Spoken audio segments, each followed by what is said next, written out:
standing at any time during this ride. And please be sure to keep your head, hands, feet, and all objects inside the car with you at all times. What is Thank that?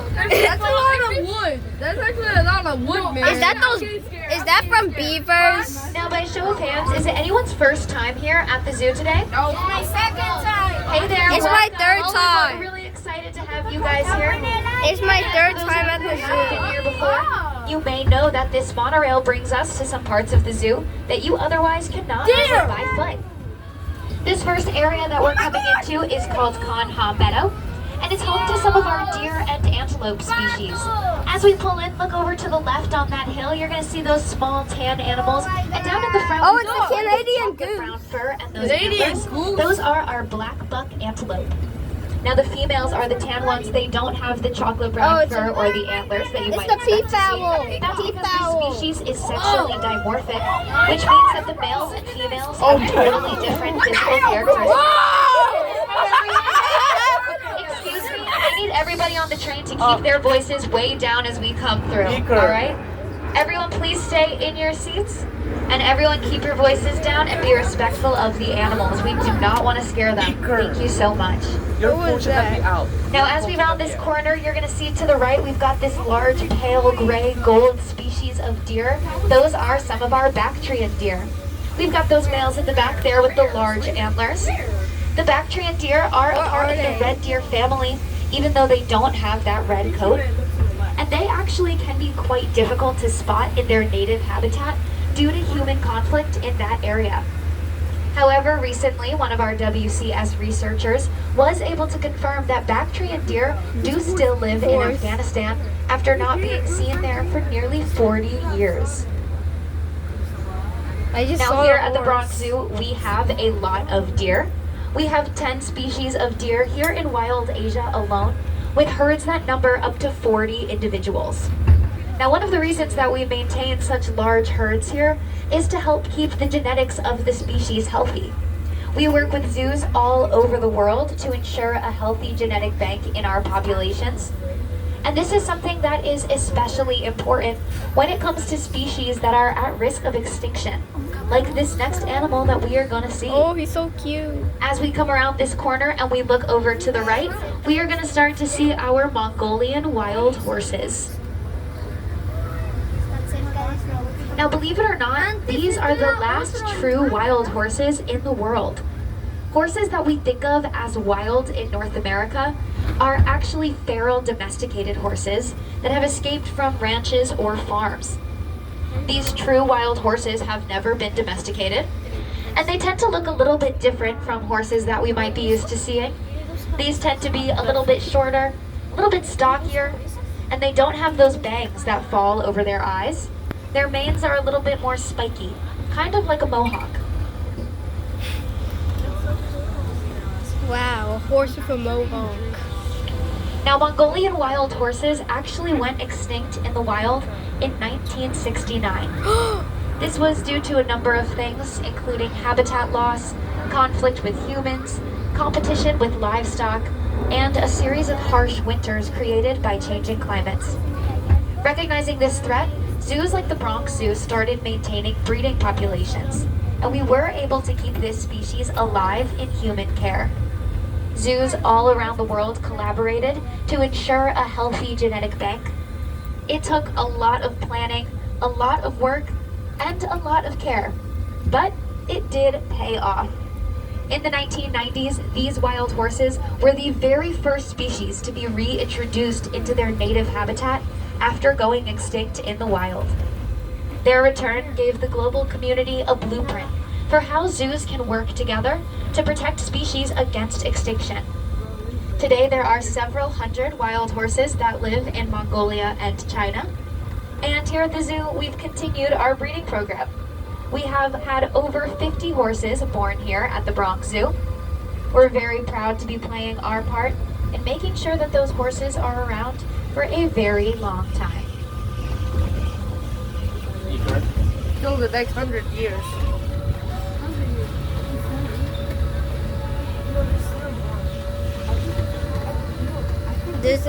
Now in this next exhibit, we are looking for our gaur. You're going to see them to the right, towards that back fence. The buffalo. Gaur I are the see them. world's largest wild cattle species. A fully grown male gaur can stand up to 6 feet tall at the shoulder and weigh up to 2,000 pounds. That's like a ton. As we come by Yeah, here, that's see a if you can ton. take a look at their horns. The ones that curve more inwards, those are the females. And the ones that stick straight up, those are the males. Now this herd is mostly female. And since gaur are matriarchal, those females run the herd. Everyone stay seated back there. All of our kids, please stay in their seats. I need everyone sitting down. Thank you.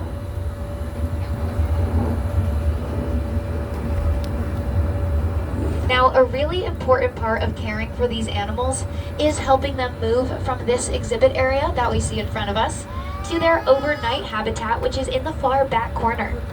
This process is called shifting, and here at the zoo, we help animals shift between these areas every single day.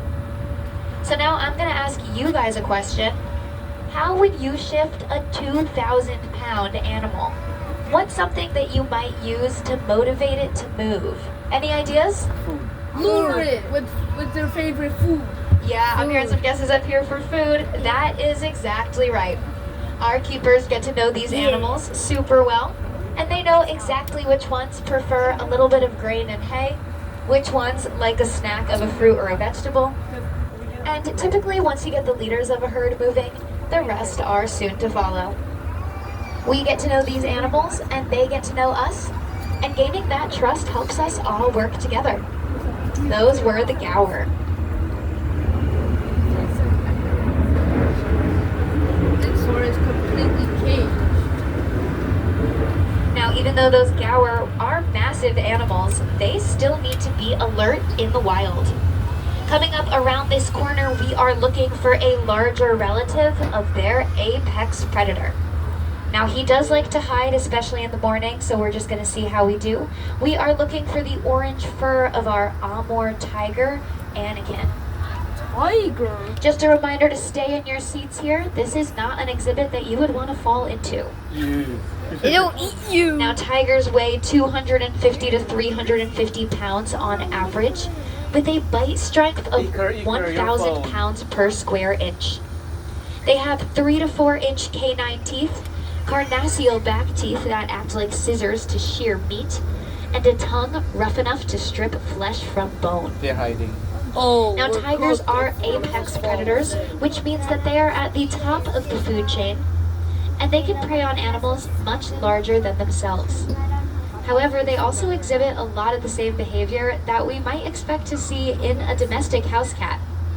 If you look around this exhibit, you'll see different types of enrichment. Enrichment is anything that keeps our animals physically and mentally healthy, while also bringing out their Poor natural bird. behavior. So while you might give a house cat a Mr. scratching Bird. post, we give Anakin all these tree trunks. He can scratch away just like he would in the wild. I didn't see him as we came through there. He's probably asleep in one of those big bushes. It's a little hot for him today, but if you do want to see some tigers, you can head on over to Tiger Mountain. We've got some more over there. The baby falls in the enclosure. Now we're gonna come around the back Tigers end of eat that people gaur exhibit. sometimes. You probably can't see them from down here, but you might be able to smell them. Smell. It smells like And then we're coming around the manure. back end of Conrad Meadow, which was that very first exhibit we saw as we came in. We're gonna slow all the way down because we've got one of our peahens on the tracks. We've got peafowl all Peahens over are the all Bronx Zoo female here. You probably know peafowl. them better by the name that we give to the males, the peacocks. But we've also got our peahens. They have brown peafowl. feathers and a green neck. That's the call of them. Oh, she jumped down. Thank you so much. Was that just a And they love screaming? to get the attention Yeah, of the it kinda train. sounded Hi, like a we see you. All the way to the back left against the fence, you're going to see some more of those Barasingha deer. We saw some of them as we came in the front. It sounds like a chicken screaming, only that it's not that loud and not that alerting. Oh, there's more peafowl over there. There goes. There's one on the track. Oh. Is there supposed to be one Peafowl on is the a track? female. Peafowl is the name of the species itself. Why would there? Now, as we I come heard around them this next screaming. corner, if you look to the right, you're going to start to see some shoots of bamboo. We are approaching our babirusa exhibits, which is a type of wild hog. Now, we have two exhibits here. The first one, we have one male in. And in the second one, we should have two females. In this first one, he's kind of hanging out underneath the train, but he usually comes walking on out. There he goes towards the right. And in the second exhibit, you'll be able to see them better. They're in the way back underneath that tree. Oh, I saw it. It's right there. Our two females. There you go. Yeah, I saw it. Now, our female babirusa, Ivy, was super shy. Oh when yeah, she isn't that came the to thing us with the at horns age that of go into 2. your face? But through consistency and baby steps, we were able to win her trust. And when she was pregnant, we actually were able to perform an ultrasound on her, which was really incredible. 4 months later, baby Sprout was It's an born. elephant. I just remember that one of them was named Patty. All right, now this next animal needs no introduction. I'm just gonna remind everyone to please stay seated here. We come nice and slow through this area so that everyone can get a good look. But in front of us, we have our Asian elephant, Patty. Yeah, I knew one of them was named Patty. Hello. She's having a little snack right now. See if you can take a look at how she uses that trunk as we come by. An elephant's trunk has more than 40,000 muscles in it. And Asian elephants have a special adaptation at the end of their trunks that works kind of like fingers. So she can It's use like a that lathe. to either gently pick up a couple of blades of grass or to tear an entire branch off of the tree. It's a really good tool for her. Everyone just stay seated back there. Thank you. Now, elephants can weigh up to 10,000 pounds, so they need That's to 5 eat a tons. lot of vegetation. Our elephant can eat up to 200 pounds of hay each day and drink up to 60 gallons of water. That's more than my fish tank. Now, elephants are extremely intelligent animals, and at Patty's age, nobody can really tell her what to do. As a matter of fact, nobody can really tell any elephant to do something that it doesn't want to do. Our animals are able to make choices for themselves here. So sometimes she wants to come outside, sometimes she does prefer to stay inside, sometimes she wants to participate in training, and sometimes she doesn't. And that is all perfectly okay. She has really strong relationships with her keepers, and when she does participate in training, all of our training here at the zoo is done through positive reinforcement, which means that we reward behaviors that we're looking for.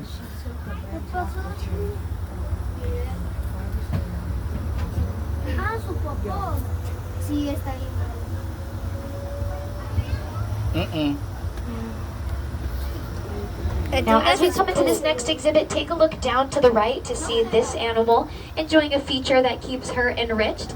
We have our greater Indian one-horned rhinoceros. She's hanging out in that mud wallow as we come in. She kind of looks like a big rock in there, but that is our rhino. That's Callie. Oh, I She's going to be do. to the right as we come in. See if you can see her ears kind of poking out of the mud. The mud? Rhinos love those mud wallows as a place to stay cool and to help keep pesky biting insects off of their skin. That's the same too. Now, a lot of people think that rhinos have tough skin because it kind of looks like armor, but it is actually very sensitive.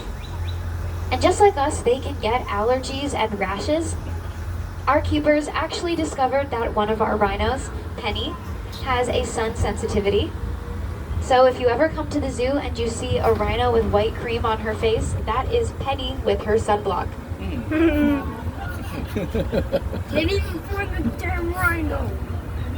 Now, rhinos have a keen sense of hearing and a great sense of smell, but they don't have the best eyesight, so they can be a little bit jumpy. Great sense of. And I don't know Sometimes. about you guys, but I am not jealous of the keeper whose job it is to put sunblock on a jumpy rhinoceros. That sounds like a pretty tricky job. Rhinos jab at everything. They don't see really well. Ivan, you're getting nothing. Now, as we leave our rhinoceros area behind, our observation skills are about to be tested. In these next two exhibits, we are looking for 5 different types of deer and 1 type of antelope. Now we're not going to see very much through this thick forest area, but as we come into the clearing, we will get a better look. Now I am going to let you guys in on a little secret about working with animals. Sometimes everything goes exactly as you would expect, and sometimes it really doesn't. And one of our most uncertain times of year here is fawning season. With so many species in this area, things can get quite busy. And although our keepers are prepared for everything, when it comes time for a fawn to be born, that is really still up to Mother Nature. Now, if you are a pregnant female deer in the wild, you may not want to advertise that you're slower prey than usual because you're carrying a large fawn. So it actually can be really difficult for us to tell when a female is expecting. If you come around this corner, look towards the center and you're going to see we have a small species of deer that's hanging out in the middle there against this fence. I just saw the bunny. That is one of our hog Your deer. face on the rail. Hog deer get their name because they are short and heavy, just like a hog. And they tend to duck and creep underneath things rather than leaping over them, which is what most species of deer would do. We've got another one to the right here as we come around this next corner. Oh, I see him. He's Those are just the laying hog there. deer. Oh, he's so cute. I just call any animal cute.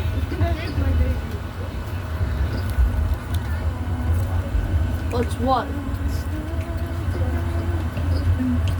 As we come around this next corner, look straight ahead. There we go. You're going to be able to see one of our nilgai antelope here. Wow. Take a look at their hooves. He's so they have really big. distinctive black and white stripes on their hooves.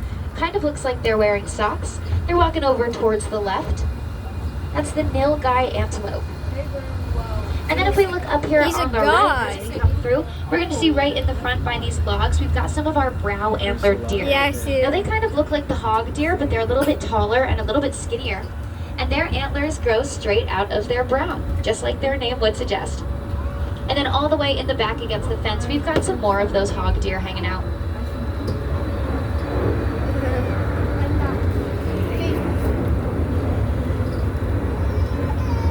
Asian elephants look Now, the in most this next friendly exhibit, we are elephants. looking for a very small species of deer. We're keeping an eye out for our tufted deer. They can be a little bit challenging to spot. They are small and they love to hide. The tufted deer get their name from their distinctive tuft of fur on top of their head. And the males have tiny little fangs, which sometimes earns them the nickname vampire deer. Vampire. Girl. Oh. Girl. Double O. I'm not seeing any as we come through. We only have 5 of them here at the Bronx Zoo, but we are lucky to have those 5, as these deer are considered somewhat rare.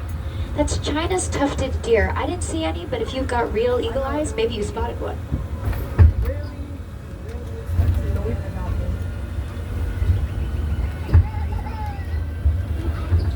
And now we are coming up on what is my favorite part of the tour, which is when we cross over the beautiful Bronx River. Any of the birds, ducks, or fish that you may see here are not a part of the zoo. They're just enjoying their natural habitat here in the beautiful Bronx. And if you look all the way down to the other side, you might see some train tracks. That is where we began our tour. So we have come quite a long way. Everyone just stay in those seats, thank you.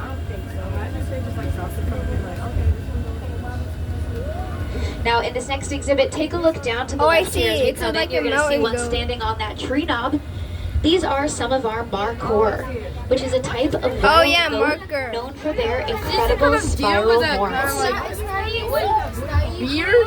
And you're going to see all over this exhibit lots of big rocks and tall tree stumps.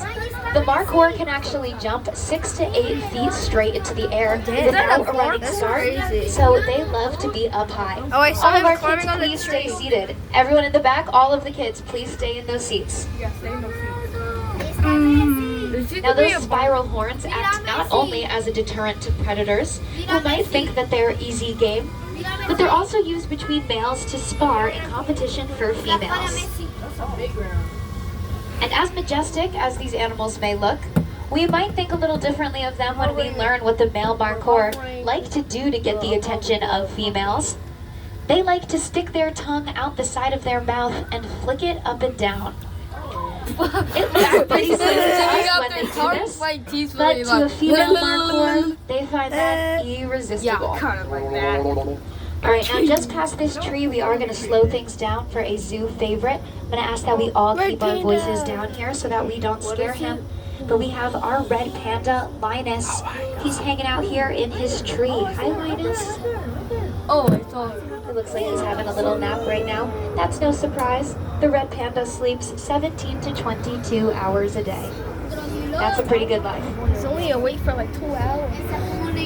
The red panda has no relation to the giant panda. And to be fair, red pandas did have the name panda first, They look like raccoons. though they have lots of nicknames.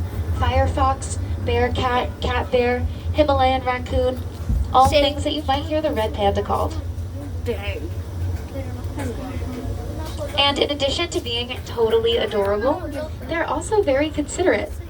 One of our keepers told us that out of all of the animals at the zoo, the red panda has the least smelly poop. So you would be very lucky to have one as your neighbor. And Linus the red panda actually is the last animal that we're going to be seeing on our tour today. We've met a lot of animals and hopefully gotten a glimpse into what it takes to care for them, both here and in the wild. We're here. Mrs. All right, Patty now I was am so going to give you cute. guys a test, but it's only one question, and it's multiple choice. So I think that everybody's going to be able to get this one, all right? Here we go. Who of the following is important in taking care of wildlife and wild places? Is it A, animal keepers and tour guides, B, wildlife scientists and eco guards, C, guests visiting the Bronx Zoo and riding the monorail, or D, all of the above? Shout it out. D. I'm hearing some mixed responses. All of the above. Technically, All of A above. is right, but the All of answer we're looking above. for is All of D, all of the above. See, I got it It wrong. is going to take all of us. Everyone that you've met here today, from Patty the elephant to Linus the red panda, to all of the many herds of deer, are all a part of a much bigger story.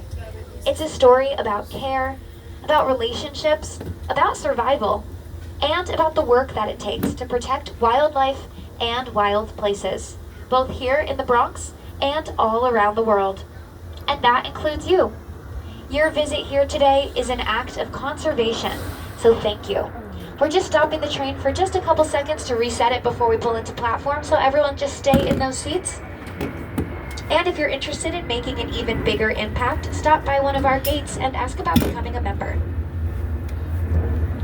As we pull up into the platform, just take a look around you, make sure that you have everything that you boarded the train with. Front cars, you are going to the right to exit. Back two cars, you're going to the left, and lucky car B6, you get to walk straight off. And just a final reminder to please stay in those seats until this ride comes to a complete stop. My name is Colleen, and it has been my pleasure to be your tour guide here today on the Wild Asia Monorail. I hope that you all had a lot of fun, and I hope that you enjoy the rest of your day here at the Bronx Zoo.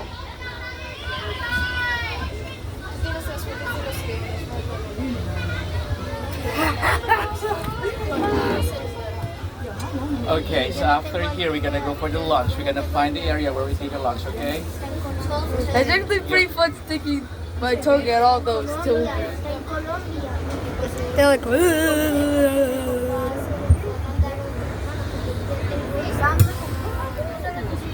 Careful with your phone.